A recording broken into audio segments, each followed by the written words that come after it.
আচ্ছা, আজকে আমরা দেখব পর্যাবৃত্ত গতি, তার মানে হচ্ছে ফার্স্ট পেপারের 8 চ্যাপ্টার। আচ্ছা, পর্যাবৃত্ত গতি বলতে আমরা আগে সংজ্ঞাটা জানি, আমি একটু রিভিউ করি। যে কোনো একটা এমন একটা গতি, যে গতিতে কি না একটা বস্তু নির্দিষ্ট সময় পর পর একটা বিন্দুকে অতিক্রম করে, তাকেই বলা হচ্ছে পর্যাবৃত্ত গতি। যে একটা নির্দিষ্ট সময় পর পর কী করবে, একটা নির্দিষ্ট বিন্দু দিয়ে যাবে, একটা নির্দিষ্ট স্থান দিয়ে যাবে, সেটাকেই বলা হচ্ছে কি পর্যাবৃত্ত গতি। তো এটা আমরা সরল দোলকের গতি বলতে পারি। সরল দোলকের গতি একটা পর্যাবৃত্ত গতি, কারণ দেখা যাচ্ছে যে একটা সরল দোলক আমাদের যেভাবে দেওয়া আছে, একটা সরল দোলক দেখা যাচ্ছে যখন দুলতে থাকে, এখান থেকে এই পজিশনে যায়, তখন আবার দেখা যাচ্ছে এখান থেকে এই পর্যন্ত ধরো 1 সেকেন্ডে যায়, আবার এখান থেকে এই পর্যন্ত 1 সেকেন্ডে আসে। তো দেখা যাচ্ছে যে মধ্যবর্তী এই বিন্দুটাকে ও যদি একে ধরো 0.1 সেকেন্ডও অতিক্রম করে, তারপরে এখান থেকে এই পাশে আসা বা একই দিক থেকে আমাকে যখন বসে, তখন এখান থেকে আবার 0.1 সেকেন্ড পরে ওর ভিতর দিয়ে অতিক্রম করবে। যে একটা নির্দিষ্ট দিক থেকে নির্দিষ্ট সময় পর পর একটা নির্দিষ্ট বিন্দুকে অতিক্রম করলে তাকে বলা হচ্ছে পর্যাবৃত্ত গতি। তারপরে আমরা বলতে পারি যে সূর্যের চারদিকে যে পৃথিবী ঘুরতেছে, দেখা যায় 365 দিন। আজকে থেকে আমরা আজকের কথা চিন্তা করি, আজকে আমাদের পৃথিবীটা যে অবস্থানে আছে, 365 দিন পরে ঠিক এই অবস্থানেই থাকবে। তাহলে দেখা যাচ্ছে 365 দিন পর পর ও এই নির্দিষ্ট বিন্দুটাকে কি করে নিচ্ছে, অতিক্রম করে নিচ্ছে। তো এটাকে বলা হচ্ছে কি পর্যাবৃত্ত গতি। বা আমরা হচ্ছে ঘড়ির কথা চিন্তা করতে পারি, যে ঘড়ির যে মিনিটের কাঁটাটা আছে, সেই মিনিটের কাঁটাটা 12কে কতক্ষণ পর পর অতিক্রম করে, 1 ঘন্টা পর পর অতিক্রম করে এটা। তারপরে আমাদের বলা হচ্ছে স্থানিক পর্যাবৃত্ত গতি। এখানে যে কথা বলা হচ্ছে, যখন কোনো কিছু পুনরাবৃত্তি স্থানের সাপেক্ষে হয়, তখন তাকে স্থানিক পর্যাবৃত্ত গতি বলে। আচ্ছা, যখন কোনো স্থানের সাপেক্ষে হয়, স্থানের সাপেক্ষে বলতে এখানে যেটা বোঝানো হচ্ছে যে যেমন সরল দোলকের গতি, যে একটা নির্দিষ্ট স্থানকে ও কী করছে, একটা নির্দিষ্ট সময় পর পর, ওই যে বললাম যে এখন পৃথিবী যে অবস্থানে আছে বা যেখানে আছে, ঠিক 365 দিন পর ওখানেই থাকবে। তো এখানে একটা স্থান বিবেচনায় আমরা বা একটা স্থান দিয়ে ওর গতিটাকে নির্ণয় করতে চাচ্ছি, এটাকে বলা হচ্ছে স্থানিক পর্যায়ক্রম। তারপরে হচ্ছে কালিক পর্যায়ক্রম বলতে এখানে যেটা বোঝানো হচ্ছে যে পর্যায়বৃত্তির পর্যায়কাল যদি একটি নির্দিষ্ট সময় সাপেক্ষে হয়, নির্দিষ্ট সময় সাপেক্ষে এখানে স্থান সাপেক্ষে, যে আমার একটা নির্দিষ্ট সময় পর পর এই স্থানটাকে সে অতিক্রম করতেছে, তাহলে এটা হবে স্থানিক পর্যায়ক্রম। আর কালিক পর্যায়ক্রম বলতে তোমাকে কী বোঝাচ্ছে, যে আমার যখন সেটাকে আমরা সময় দিয়ে মেজার করব, যে আমার এত সময় পর পর, যেমন আমি বলছি যে 1 ঘন্টা পর পর সে 12 ঘরকে অতিক্রম করতেছে, এই যে 1 ঘন্টা দিয়ে আমি মেজার করতেছি ওর গতিটাকে, এটাকেই বলা হচ্ছে কি কালিক পর্যায়ক্রম। আচ্ছা, এখন পর্যাবৃত্ত গতির এখানে সংজ্ঞাটা এখানে দিয়ে দেওয়া আছে, যে কোনো গতিশীল বস্তু কণার গতি যদি এমন হয় যে এটি এর গতিপথে কোনো নির্দিষ্ট বিন্দুকে নির্দিষ্ট সময় পর পর একই দিক থেকে অতিক্রম করে, তাহলে তাকে বলা হচ্ছে কি পর্যাবৃত্ত গতি। একই দিক থেকে অতিক্রম করতে বলা হচ্ছে, এটা দেখো আমি এখানে যেটা বুঝাইছিলাম, এখান থেকে এই পর্যন্ত যেতেও 0.1 সেকেন্ড লাগে, বাট এখান থেকে যখন আবারও এই দিকে ব্যাক করবে, তখন এখান থেকে এই বিন্দুতে আসছে কি 0.1 সেকেন্ড লাগবে? অবশ্যই না, তার থেকে বেশি লাগবে। কিন্তু আবার এখান থেকে যখন এই দিকে যাবে, তখন দেখা যাচ্ছে ওর 0.1 সেকেন্ডই লাগতেছে। তো একটা নির্দিষ্ট সময় পর পর একটা নির্দিষ্ট স্থানকে নির্দিষ্ট দিক থেকে অতিক্রম করতেছে, তাকেই বলা হচ্ছে কি পর্যায়বৃত্ত গতি। আচ্ছা, এখানে কিছু উদাহরণ দেওয়া আছে। আচ্ছা, পর্যায়বৃত্ত গতিকে আমরা হচ্ছে যে পর্যায়বৃত্তের সমীকরণ দিয়ে প্রকাশ করতে পারি। তারপরে x=a sin ওমেগা টি। আচ্ছা, x=a sin ওমেগা টি।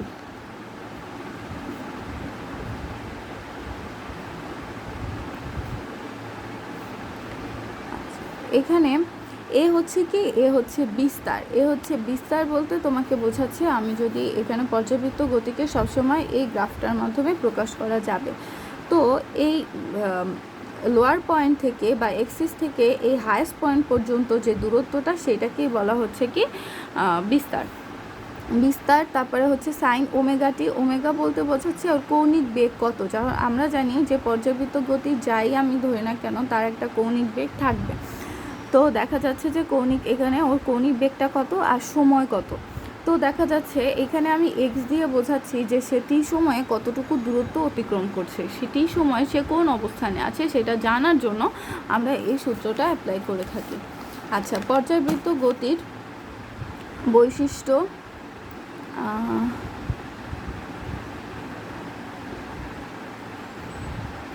আচ্ছা, যে নির্দিষ্ট সময় পর পর একটা নির্দিষ্ট বিন্দুকে অতিক্রম করে তাকেই বলা হচ্ছে কি পর্যায়কাল।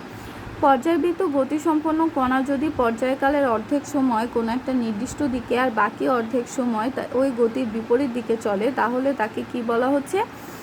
তাকে বলা হচ্ছে যে স্পন্দন গতি। তার মানে আমি এখানে সরল দোলকের কথা বোঝালাম যে ধরো এখানে আমার যে সরল দোলকটা আছে ও এখান থেকে এই পর্যন্ত গেল, গিয়ে আবার এখান থেকে এখানে চলে আসলো। এই যে টোটাল সময়টা, এই একটা নির্দিষ্ট বিন্দুকে ও কত এখান থেকে এই পর্যন্ত গেছে আবার এখানে আসছে, তাহলে একটা নির্দিষ্ট সময় পর পর ও এই বিন্দুতে অবস্থান করছে। এই নির্দিষ্ট সময়টাকে বলা হচ্ছে কি পর্যায়কাল। তো দেখা যাচ্ছে এই পর্যায়কালের অর্ধেক সময় ও যাচ্ছে এখান থেকে এইদিকে, আর বাকি অর্ধেক সময় কেউ এখান থেকে এইদিকে ব্যাক করতেছে। এই যে গতিটা, যে আমার যদি পর্যায়কালের একটা অর্ধেক সময় সে একটা নির্দিষ্ট দিকে আর বাকি অর্ধেক সময় পূর্বগতির বিপরীত দিকে চলে, তাহলে তাকে কি বলা হচ্ছে? স্পন্দন গতি বলা হচ্ছে। তার মানে সরল দোলকের গতি একটা স্পন্দন গতিও আমরা বলতে পারি।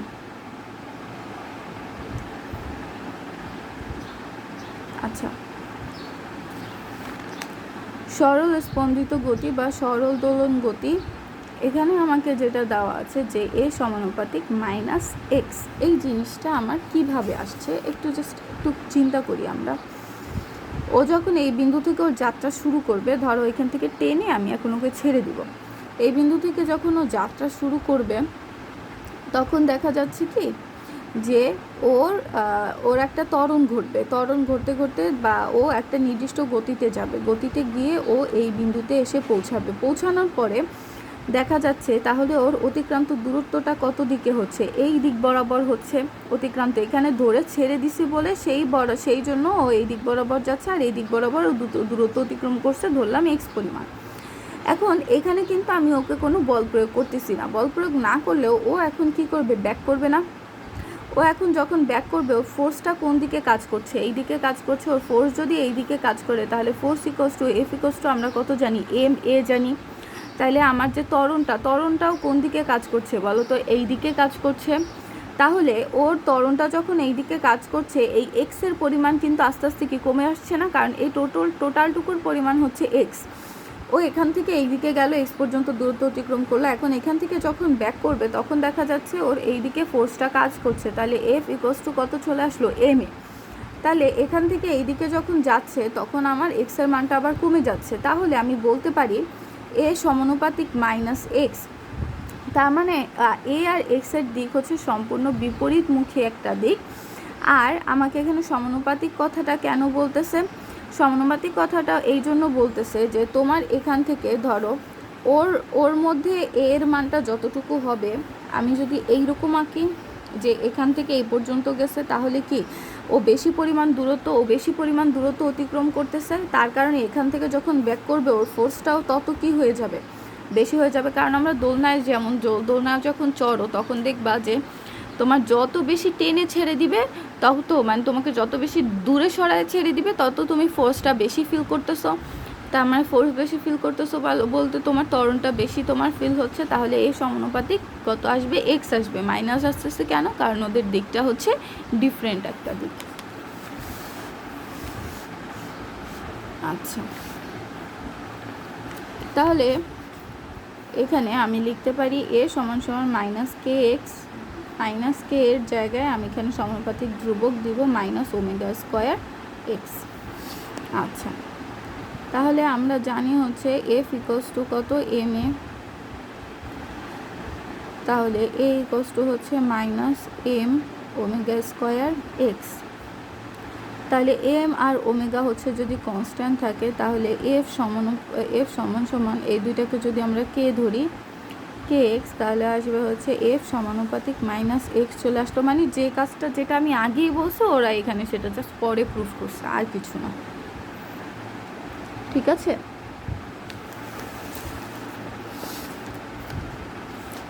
আচ্ছা, সরল সন্ধিত গতির বল বা প্রত্যয়নী বল সরণের সমানুপাতিক ও বিপরীতমুখী।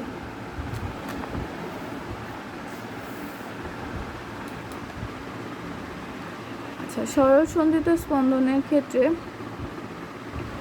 বলের বৈশিষ্ট্য এখানে কি বলা হচ্ছে যে এটি একটি বিশেষ ধরনের সরল সঞ্চিত গতির কণার উপর সৃষ্ট বল।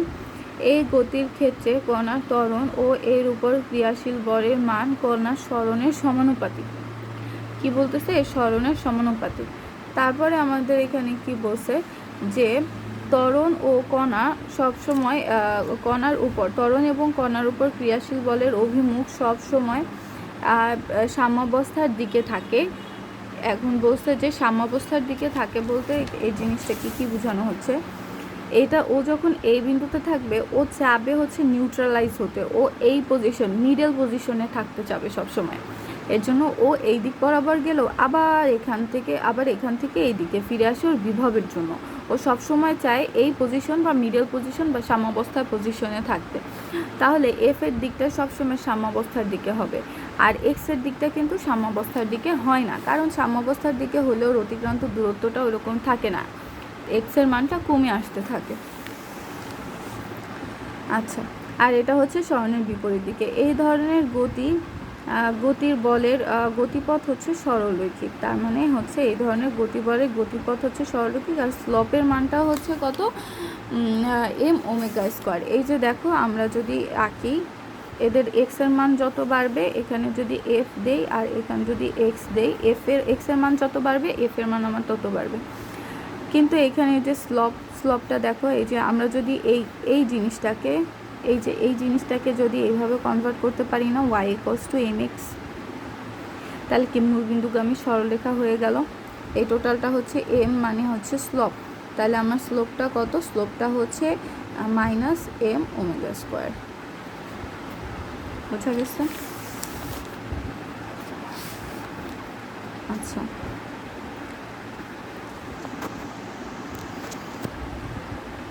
সরলসন্ধিত স্পন্দনের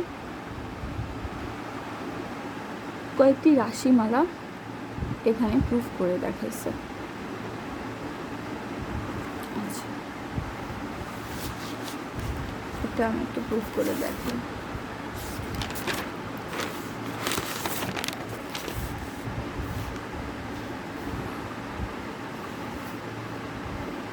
বলছি যে আমার এগুলোকে একটা বৃত্তাকার গতির সাথে আমি তুলনা করতে পারবো। ধরলাম এই পজিশন থেকে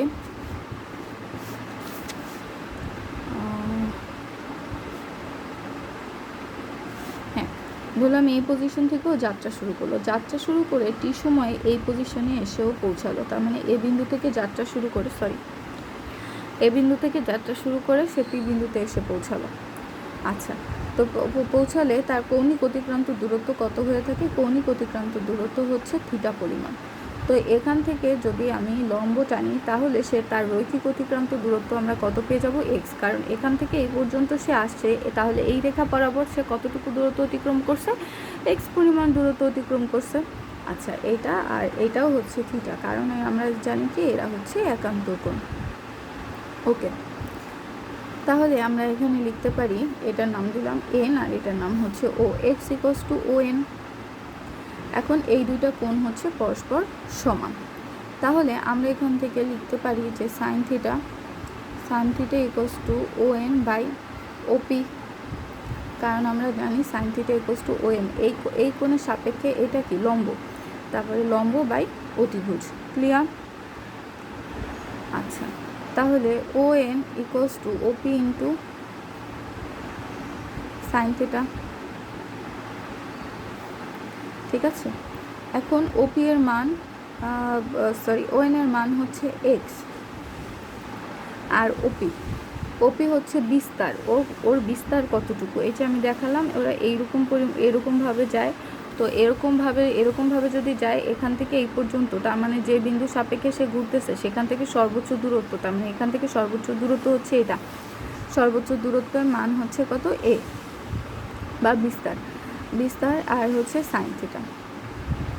আচ্ছা, আমরা আগেই দেখছি A sine theta, theta equals to আমরা কত জানি, কৌণিক গতিবেগের ক্ষেত্রে আমরা দেখেছিলাম theta equals to omega t, তার মানে x equals to A sine omega t. একটু আগে যে সূত্রটা আমরা দেখেছি সেটার প্রুভেন্সটা হচ্ছে এখানে, ঠিক আছে। এখন এখান থেকে আর একটু সিম্পলিফিকেশন আমরা করতে পারি। এ সাইন আমরা জানি omega equals to to two pi by t, ঠিক আছে। তাহলে এখানে আমরা এই জিনিসটা বসাতে পারবো। তারপরে আবার আমরা জানি এ সাইন 1/t মানে হচ্ছে এফ, তার মানে হচ্ছে 2 পাই এফ বাই টি। আচ্ছা, এখানে এন দিছে, এন বলতে আর এখানে এফ বলতে কিন্তু সেম, দুইটাকেই আমার কি বোঝাচ্ছে, কম্পাঙ্ক বোঝাচ্ছে। আমরা কম্পাঙ্ককে নর্মালি এফ দিয়ে প্রকাশ করতে চাই বা করি, সেই জন্য আমি এফ লিখলাম। তুমি যদি বইয়ের মতো করে এন দিয়ে প্রকাশ করতে চাও, ওকে, দ্যাটস ফাইন।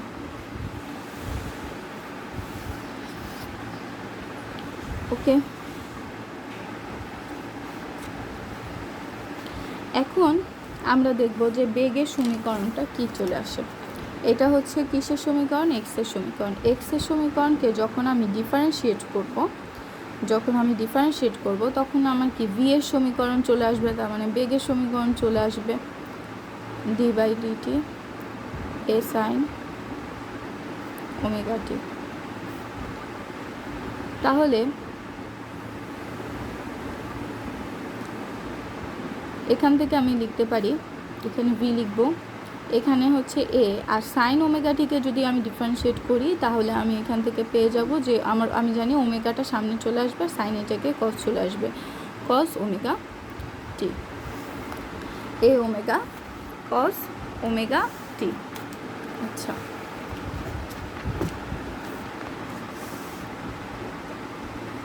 এখন আমরা এটাকে একটু সিম্পলিফাই করব। কিভাবে সিম্পলিফাই করব, এখান থেকে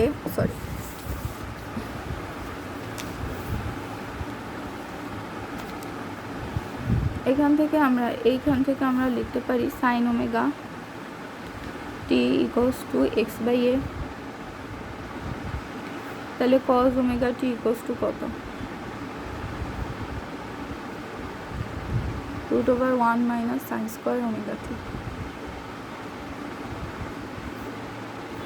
তাহলে √1 মাইনাস কত চলে আসবে, x square by A square.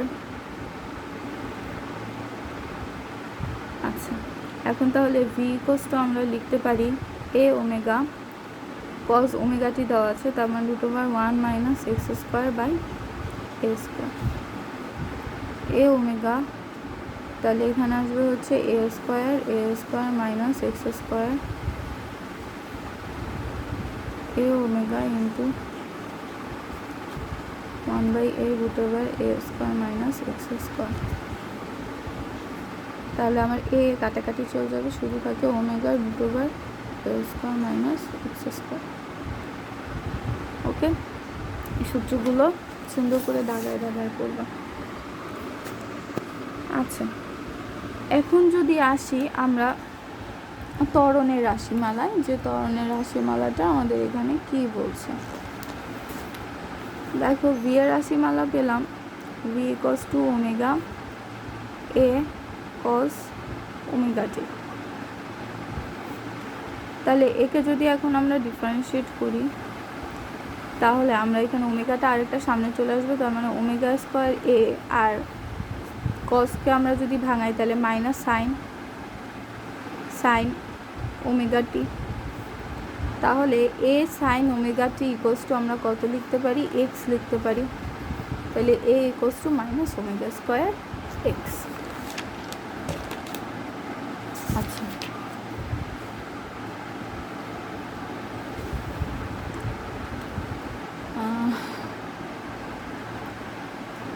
এখন এখানে একটা জিনিস দিচ্ছে, সেটা হচ্ছে ষড়যন্ত্রিত স্পন্দনের ব্যবকলনীয় সমীকরণের সমাধান। আচ্ছা, ব্যবকলনীয় সমীকরণ বলতে এখানে আমাদের যেটা বোঝাচ্ছে যে আমি যদি এখন ভিকে ইন্টিগ্রেশন করি, ভিকে ইন্টিগ্রেশন করি, ইন্টিগ্রেশন করলে আমাদের কি চলে আসবে, ইন্টিগ্রেশন করলে ওমেগা এটা সামনে চলে আসবে, আর কজ ওমেগা এটা আসবে হচ্ছে sine omega T divided by omega. এটা আমরা জানি ইন্টিগ্রেশনে এভাবে হয়। এই জিনিসটাকে এখন আমরা ইন্টিগ্রেশন করলাম। ওমেগা আর হচ্ছে প্লাস সি, আমরা যেভাবে ইন্টিগ্রেশন করছি আমি কিন্তু সেভাবেই লিখলাম। ওমেগা ওমেগা কাটাকাটি চলে যাবে, তাহলে হচ্ছে এ সাইন ওমেগা টি আমরা পেয়ে গেলাম প্লাস সি। এই যে প্লাস সিটা যে ব্যবকলনীয় বা এইখানে ব্যবকলন করার পরে যখন আমরা সমাকলন করব, এই একটা এক্সট্রা জিনিস থাকে, এটাকে বলা হচ্ছে কি আমার দশা পার্থক্য। যে আমার দেখা যাচ্ছে যে এইরকম প্রত্যেকটা বিন্দুতে এক একটা দশা পার্থক্য বা একটা কিছু ইমপিউরিটিস পরিমাণ থাকে, সেটাকে আমার বলতেছে দশা পার্থক্য। আচ্ছা, সেইটাকে এখন আমরা সুন্দর মতো করে আমরা এভাবে লিখি, এ সাইন ওমেগা টি প্লাস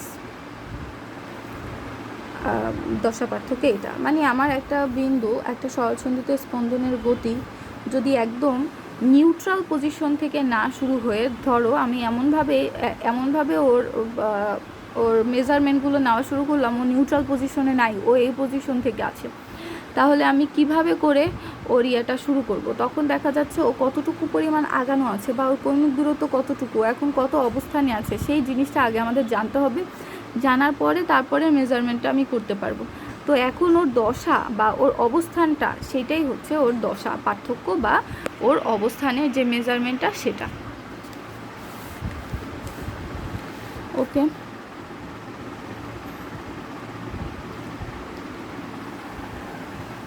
ওকে, এখন আমরা দেখি যে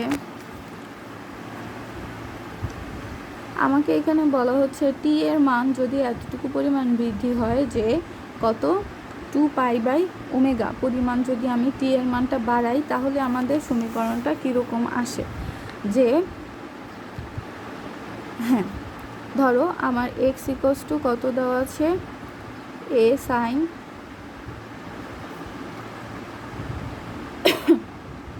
ওমেগা, টি এর মানটা আমি কতটুকু পরিমাণ বাড়ালাম, টি এর মানটা বাড়ালাম হচ্ছে 2π/ওমেগা পরিমাণ। তার মানে 2π/ওমেগা পরিমাণ সময়ে সে তার অবস্থানটা কোথায় সেটা এখন আমরা জানবো, প্লাস ল্যামডা। আচ্ছা, এখানে আসবে হচ্ছে এ সাইন, আমি যদি এখন গুণ করে দিই, omega t plus 2π plus lambda A sine, দেখো 2π/ওমেগা, তাহলে এটা কোন কোঅর্ডিনেটে পড়ে, এটা হচ্ছে 2π প্লাস ওমেগা, তার মানে কি দেখো এটা হচ্ছে 2π প্লাস ওমেগা, তার মানে ফার্স্ট কোঅর্ডিনেটে কি সাইন কস সব কিছু পজিটিভ, আর হচ্ছে আমার 2π চলে গেলে শুধু থাকে আমার ওমেগা টি প্লাস ডেল্টা।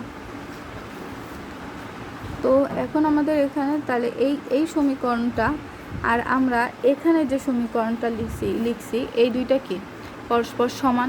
তাহলে দেখা যাচ্ছে যে 2π/ওমেগা সময় পর পর তার অবস্থানটা কি থাকে, চেঞ্জ থাকে। এটা হচ্ছে তোমার একদম ইনিশিয়াল পজিশনে ওর অবস্থানটা কত সেটা আমরা দেখছি এখানে, আর হচ্ছে 2π/ওমেগা সময় পরে ওর অবস্থানটা কোথায় সেটা আমরা দেখলাম।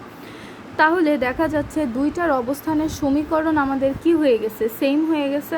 তাহলে এখান থেকে আমরা বুঝলাম যে 2π/ওমেগার পরে ওমেগা সময় পর পরে ওর অবস্থানটা সেম ইকুয়েশনে দাঁড়াচ্ছে। তার মানে 2π/ওমেগা এই সময়টা হচ্ছে আমার পর্যায়কালের সমীকরণ, বা এটা হচ্ছে আমাদের পর্যায়কালের সময়। ওকে, আচ্ছা,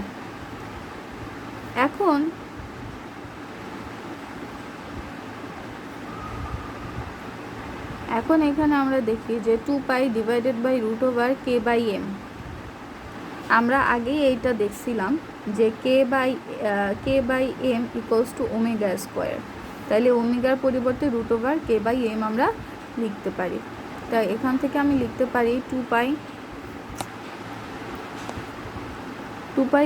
√m/k।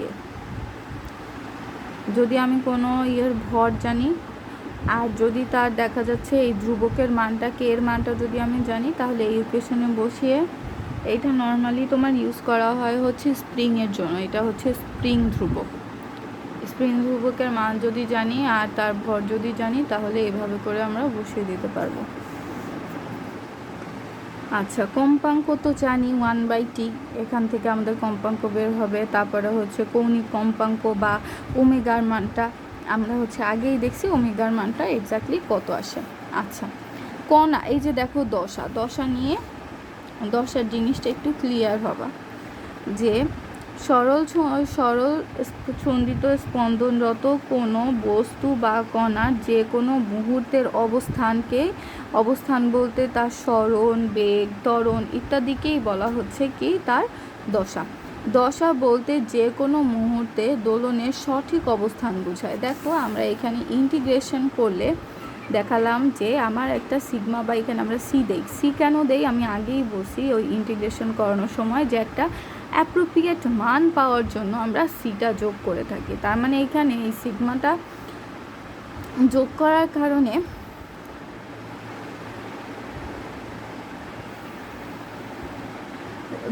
কারণে দেখা যাচ্ছে আমি এক্স্যাক্ট দশাটা আমরা জানতে পারবো। ক্লিয়ার? এখানে এগুলোকে বোঝাচ্ছে। আচ্ছা, সময় যখন t0 হয় তখন এখানে এটাকে এর মান দশাকে বোঝায়। এই ক্ষেত্রে সিগমাকে আদি দশা এবং প্রারম্ভিক দশা বলা হয়। যখন আমার টি এর মান 0 বসানো হবে, তখন এ সাইন সিগমা বসবে। তখন দেখা যাচ্ছে যে, আচ্ছা এখানে হচ্ছে ইপক, এটাকে ইপক নামে প্রকাশ করতেছে, যে আদি দশা যদি হয় তাকে ইপক বলে। আচ্ছা, এই সিগমাটা যখন আমার টি সময় যখন 0 থাকবে, তখন এই সিগমার মানটা দিয়ে আমি আদি দশা বুঝতে পারবো, যে একদম ইনিশিয়াল আমার যখন সময়টা আমরা ধরা শুরু করছি, তখন ওর অবস্থানটা কোথায়, তখন ওর গতিটা কেমন, ওর ত্বরণটা কেমন, ওর সরণটা কতটুকু, সেটা আমরা এই সিগমার মাধ্যমে জানতে পারবো। যখন আমার সিগমা ইকোয়াস টু 0 ডিগ্রি, তখন দেখা যাচ্ছে এটা। সিগমা ইকোয়াস টু যখন 2 পাই, তখন দেখা যাচ্ছে যে আমার এইরকম একটা ইকুয়েশন চলে আসছে।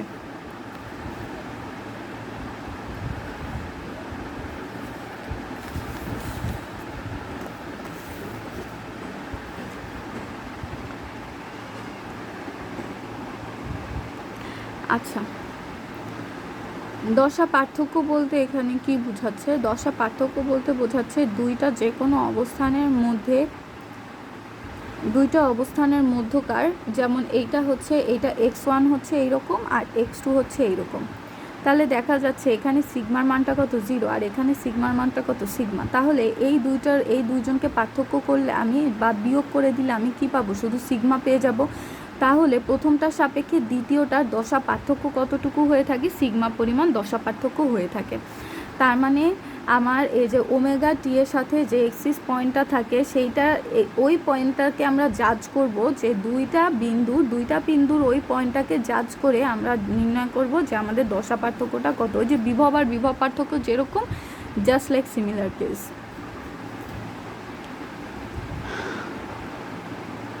আচ্ছা, আরেকটা জিনিস দেখাই। ধরো একটা নির্দিষ্ট সময় পর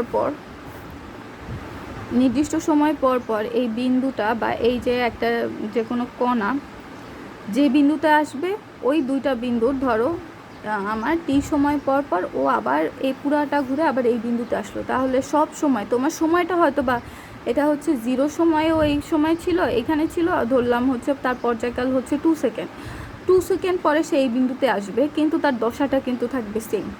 আবার 4 সেকেন্ড পরে সে এই বিন্দুতে আসবে, তার দশাটা কিন্তু থাকবে সেম। তার মানে বিন্দু ভেদে আমার দশাটা চেঞ্জ হয়, কিন্তু একটা নির্দিষ্ট সময় পর পর একটা নির্দিষ্ট বিন্দুতে আসলে আমার সময়টা চেঞ্জ হবে, বাট আমাদের কিন্তু দশাটা চেঞ্জ হবে না।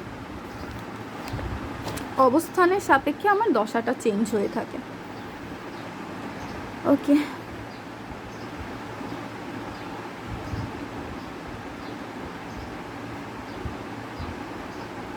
আচ্ছা, সর্বোচ্চ বেগ আমরা কিভাবে নির্ণয় করে থাকি?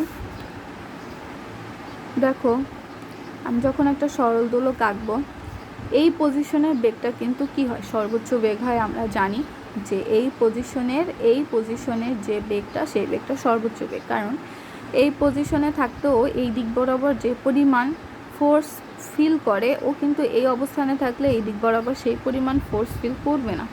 তো এই অবস্থানে থাকলে হচ্ছে ও কি হয়ে থাকে, সর্বোচ্চ পরিমাণ বল ফিল করে থাকে। তাহলে এইখানে ওর বেগটা হচ্ছে সর্বোচ্চ ভি ম্যাক্স। তাহলে এটা হচ্ছে ওর বিস্তার। তাহলে এই পজিশনে এক্স ইকোয়াস টু কত, এ। আমরা ভি এর সূত্রটা জেনেছিলাম, V equals to omega A root over A square minus x square. তাহলে এক্সের মানটা কি, এ এর সমান, তার মানে এটা 0 চলে আসবে। তাহলে আবার 0 চলে আসলে আচ্ছা এ স্কোয়ার এক্স স্কোয়ার ওমেগা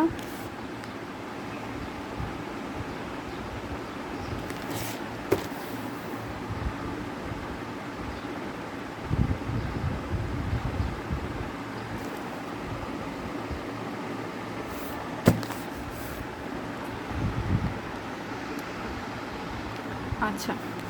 আবার আমরা একটা কথা মেজার করতে পারি যে এখান থেকে এই পর্যন্ত আসলে, আমরা জানি এর মধ্যে যেহেতু ঘর্ষণ নাই, এখান থেকে এই পর্যন্ত আসলে বা এখান থেকে ওর বেগটা যত থাকে, আমরা যখন এখান থেকে টেনে ছেড়ে দিয়েছিলাম, তখন এই বেগটা আর এই বেগটা কিন্তু পরস্পর সমান। তো এই বিন্দুর ক্ষেত্রে আমার কিন্তু কত চলে আসে, এক্স ইকোয়াস টু 0 চলে আসে। কারণ এই বিন্দুতে আমরা যখন টেনে ছেড়ে দিয়েছিলাম, বা ওর আদি বেগটা কী থাকে, কিন্তু সর্বোচ্চ থাকে। এইটা আর এটা কিন্তু পরস্পর সমান। তাহলে এই বিন্দু সাপেক্ষে আমরা লিখতে পারি এ স্কোয়ার আর এক্সের মানটা কত, 0। তাহলে আমরা এখান থেকে আমরা বসালাম, এখানে এ নাই, সরি। তাহলে আমার এখান থেকে থাকবে হচ্ছে omega root over A square, R root R A square চলে গেলে আমার শুধু থাকে এ। তাহলে ভি ইকোয়াস টু ওমেগা এ, এটা হচ্ছে ভি ম্যাক্স, সর্বোচ্চ মানটা হচ্ছে এটা। তো এখান থেকে দেখো একটা সরলসন্ধিত গতির সর্বোচ্চ বেগ দিয়ে দেওয়া আছে, বিস্তার দিয়ে দেওয়া আছে, পর্যায়কাল কত। তাহলে আমি এই সূত্র থেকে ভি ম্যাক্সের মান জানি, আর হচ্ছে এর মান জানি। আমরা ওমেগার মান নির্ণয় করতে পারবো। ওমেগা জানলে আমরা টি ইকস টু 2π/ওমেগা, এটা আমরা ইজিলি নির্ণয় করতে পারলাম। আচ্ছা,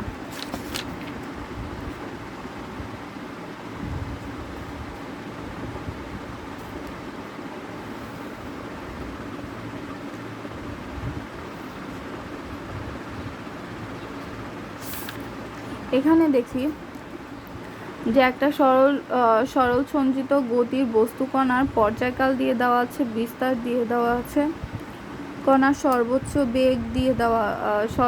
বেগ ও গতিপথের মধ্যে অবস্থান, আচ্ছা গতিপথের মধ্যকার অবস্থান হতে 0.002 মিটার দূরে ত্বরণ কত, সেটা আমাদের কাছে জানতে চেয়েছে।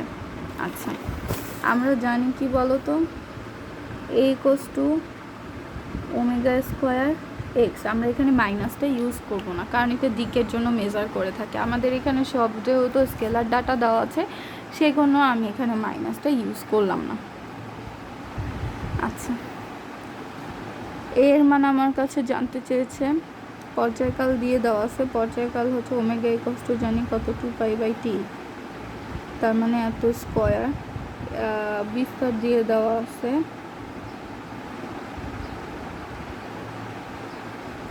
আর এখানে এক্সের মানটাও দিয়ে দেওয়া আছে। আমার বিস্তারের এখানে কোনো প্রয়োজন নাই, কারণ আমি 2π জানি, আমি টি এর মান জানি। আমার হচ্ছে এই যে অবস্থান থেকে দূরত্ব, তার মানে 0.002, এই জিনিসটা এক্সের মানটা আমাকে দিয়ে দেওয়া আছে। তাই সেখান থেকে আমি ত্বরণের মানটা ইজিলি বসাতে পারবো। আমাদের এখানে কিন্তু বিস্তারটার কোনো রকম কোনো ইউজিং নাই। কিন্তু আমাকে এখানে আরেকটা বের করতে বলছে যে সর্বোচ্চ বেগ যখন আমাকে নির্ণয় করতে বলবে, তখন কিন্তু আমার আবার বিস্তারটা লাগবে। ঠিক আছে। আচ্ছা, এখানে একটা সরলসন্ধিত স্পন্দনের দেওয়া আছে। এখন বলছে যে দ্বিতীয় কণাটির বেগের সাপেক্ষে কোন প্রথম কণার দশা পার্থক্য নির্ণয় করো।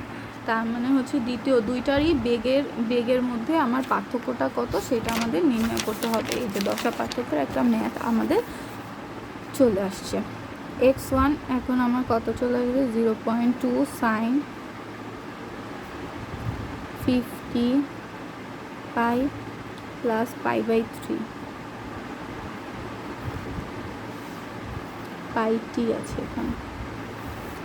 আচ্ছা, তাহলে v1 এর মানটা আমাদের এখান থেকে তাহলে কত চলে আসবে 0.2 টি এর সাথে যেটা আসে সম্পূর্ণটা বাইরে হয়ে গুণ হয়ে আসবে 50 পাই cos 50 পাই টি প্লাস π/3। সিমিলার ওয়েতে x2 এর মান আমার দিয়ে দেওয়া আছে 0.2 cos 50 πt। তো এটাকে যদি আমরা করি তাহলে আসবে হচ্ছে 0.2 সামনে আসবে মাইনাস, কারণ সাইনটা আমার ডিফারেন্সিয়েট করলে আসে, কসটা ডিফারেন্সিয়েট করলে আসে মাইনাস সাইন।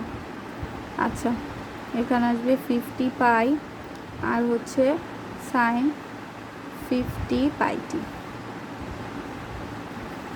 তাহলে আমি পার্থক্য করব কোনটুকু? পার্থক্য করব এই যে সাইন বা কজের সাথে যে থিটার মানটা যেটা থাকবে সেই দুইটাকে আমরা জাস্ট মাইনাস করে দিব। আচ্ছা, এখন তার আগে আমাদের একটা কাজ করতে হবে, দুইটার ফর্মেটটা সেম করতে হবে। যে এখানে কজ আছে, এখানে আমাদের কজ আনতে হবে, তাহলেই আমরা মাইনাস করলে পেয়ে যাব 2 × 50 পাই কজ। আমরা সাইন থেকে কজে কীভাবে কনভার্ট করি, π/2 প্লাস 50 πt, π/2 জাস্ট এখানে গুণ করে দিলাম। ওকে, তারপরে একটা কাজ আছে, দেখো সব জিনিস মানে সূক্ষ্ম জিনিসগুলো অনেক বেশি খেয়াল করতে হবে। তারপরে একটা কাজ আছে, আমি যখন এই যে দেখো cos π/2 50 πt এইটাকে যখন আমি ভাঙাবো, তো আমার এই যে সামনে কিন্তু একটা মাইনাস আসবে, তো এই মাইনাসটা আর এই মাইনাসটা আমার চলে যাবে, তখন এখানে কিন্তু আর আমার মাইনাস ফর্মেটটা থাকবে না। বারবার বলতেছি, এখানে কিন্তু আর মাইনাস ফর্মেটটা থাকবে না। তো সব সূক্ষ্ম জিনিসগুলো খেয়াল করতে হবে। ওকে, তাহলে আমাদের দুইটা কজ আর কজ আমাদের এখানে চলে আসছে, ঠিক আছে। কজ ফর্মেটে এখানে যদি সাইন থাকতো আমার এখানে সাইন দিলেই হয়ে যেত, বা এখানে যেহেতু কজ আছে তাহলে এই ফর্মেটটাকে আমরা কজে চেঞ্জ করলাম। বা তুমি আমাকে বলতে পারো যে আপু আমরা তো এটাকেও চেঞ্জ করতে পারতাম। হ্যাঁ, আমরা এটাকেও চেঞ্জ করতে পারতাম, অ্যান্সারটা সেম আসতো। ওকে, এখন বলছে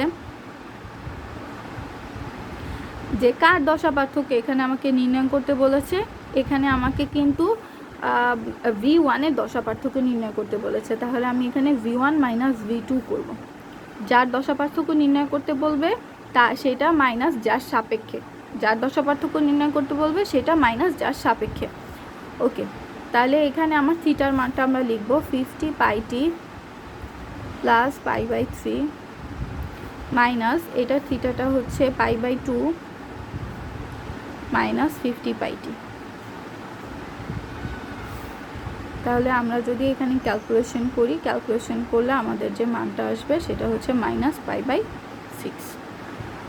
তাহলে আমার বেগের দশা পার্থক্য হচ্ছে এটা।